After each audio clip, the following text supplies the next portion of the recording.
Bonjour à tous, c'est MagisKaiser, je vous retrouve pour la troisième partie de la deuxième aile du Mont Roche Noir, le cœur du magma. Alors cette fois-ci, notre adversaire ne sera autre que Ragnaros.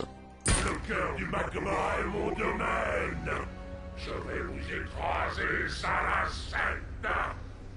Alors, avec comme pouvoir héroïque, meurt insecte, sa phrase fétiche. Pouvoir héroïque inflige 8 points de dégâts à un adversaire aléatoire. Alors bien sûr, il y a une petite particularité dans ce combat. Alors, pour affronter Ragnaros, j'ai décidé de jouer un deck druide. Alors le druide, il est là. Ici, nous allons avoir besoin d'innervation,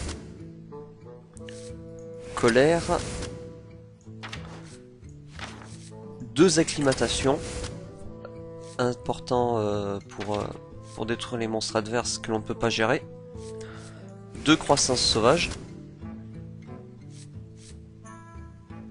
2 marques du fauve et 2 marques de la nature, 2 rugissements sauvages, les druidesses de la flamme, 2 balayages, 2 gardiens du bosquet, 2 druides de la griffe et 2 druides du croc. Ensuite, nous allons y mettre 2 anciens de la guerre,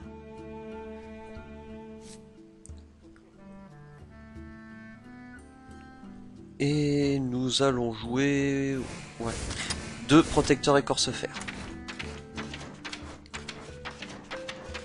Et ensuite, il y a une carte que j'aimerais bien mettre, voilà, c'est Oreb, tout d'abord. Et ensuite, Maexna. Maexna qui se trouve, je l'ai raté, oui, ici. Voilà. Donc c'est une bête, elle va pouvoir... comme ça, notre druide du croc va pouvoir bénéficier de son cri de guerre. Alors pourquoi Oreb? Parce que... notre adversaire va jouer pas mal de sorts de feu, comme les boules de feu, les orions de lave, etc. Voilà. On se met devant Ragnaros et je vous retrouve pour le début du combat. A tout de suite. Malfurion contre le chambellan Executus. Je vous retrouve donc pour le combat contre le boss. Je dois protéger. Avec la petite particularité que je vous disais tout à l'heure. Nous n'affrontons pas donc Ragnaros, mais le chambellan Executus. Alors... nous allons ici enlever tout ça. Il nous faut essayer de piocher la croissance sauvage. Parfait, nous en avons une. Alors, le chambellan Executus avec comme pouvoir héroïque pour 2 points de mana, invoque un acolyte attise flamme. 1-3 avec 1 point d'attaque avec 3 points de vie.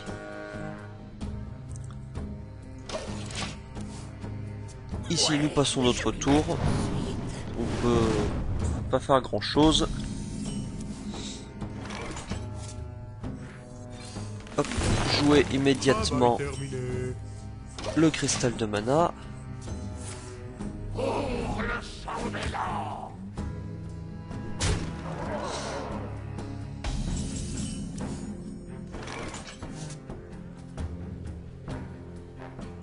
Ici, nous allons nous mettre un point d'armure Pour la nature. et taper dans le diablotin de flamme.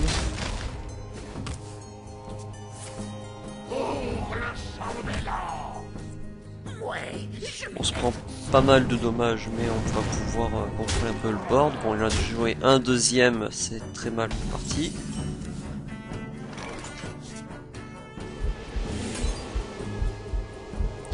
Je préfère utiliser voilà, là-dessus, comme ça les 2 diablotins meurent. Voici un troisième Atis Flamme.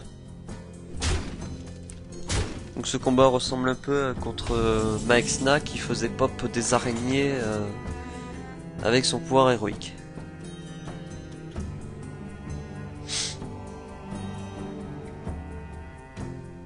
Et ben ici nous allons jouer... Oui, ici, hop, voilà, et infliger 2 points de dégâts pour contrôle. Et infliger 1 point de dégâts ici.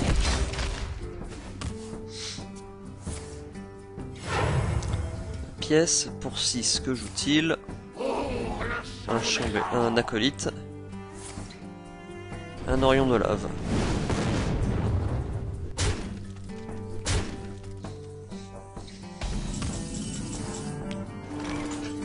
Alors nous avons nos 2 rugissements sauvages. Je n'ai pas mis la force de la nature parce que malheureusement je ne la possède pas. Jouer le druide de la griffe sous forme d'ours. Voilà, et taper. Un élémentaire de feu pour détruire notre monstre.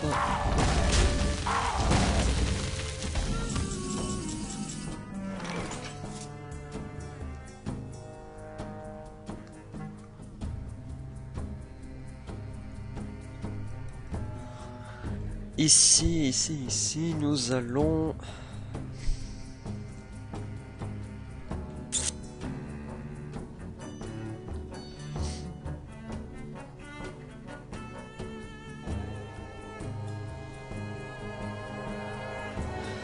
Il faut poser un monstre, une créature, donc nous allons poser ceci et taper dans les points de vie.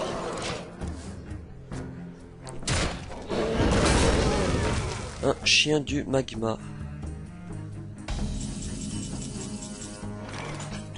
Et ben nous allons contrôler le board, utiliser un balayage ici et infliger 1 point de dégâts avec la colère pour ainsi piocher une carte. L'ancien de la guerre.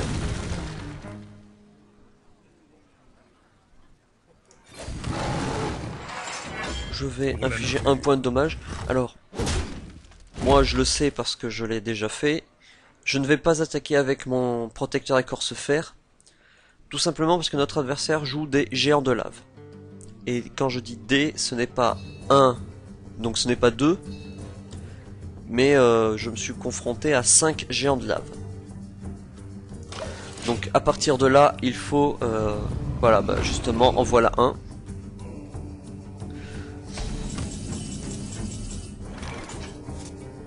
Il faut utiliser nos cartes qui boostent nos monstres quand nous en avons plusieurs. Donc ici, je vais jouer un ancien de la guerre enraciné, augmenter les points de vie, innervation, et jouer au Reb. Passer notre tour. Voilà. Notre adversaire ne fait jouer que des géants de lave maintenant.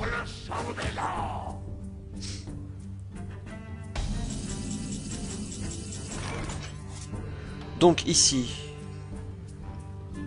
si nous jouons la marque du fauve, 7, je vais jouer, oui, sur l'ancien de la guerre. Donc ça lui fera 7 et 5, 12. Plus 6 points de dégâts, 18.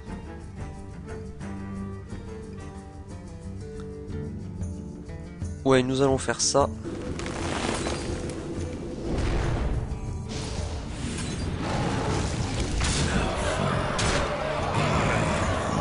Voilà, nous détruisons le chambellan Executus.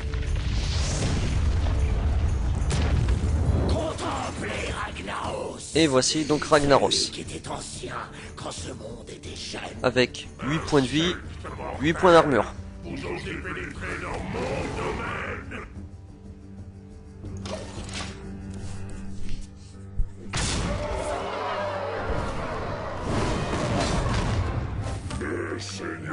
Voilà, c'est vrai que, que Ragnaros a infligé 8 points de dommage de manière aléatoire. Heureusement qu'il nous a tapé dedans.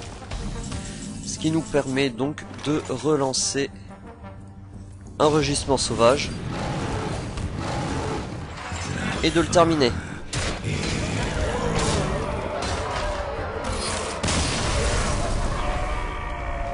Et voilà Ragnaros qui est vaincu. Vous avez réussi. La montagne est à moi. À moi. Bien, alors, après cette victoire contre Ragnaros, celui-ci nous donne la carte pour démoniste, que je vais vous montrer tout de suite.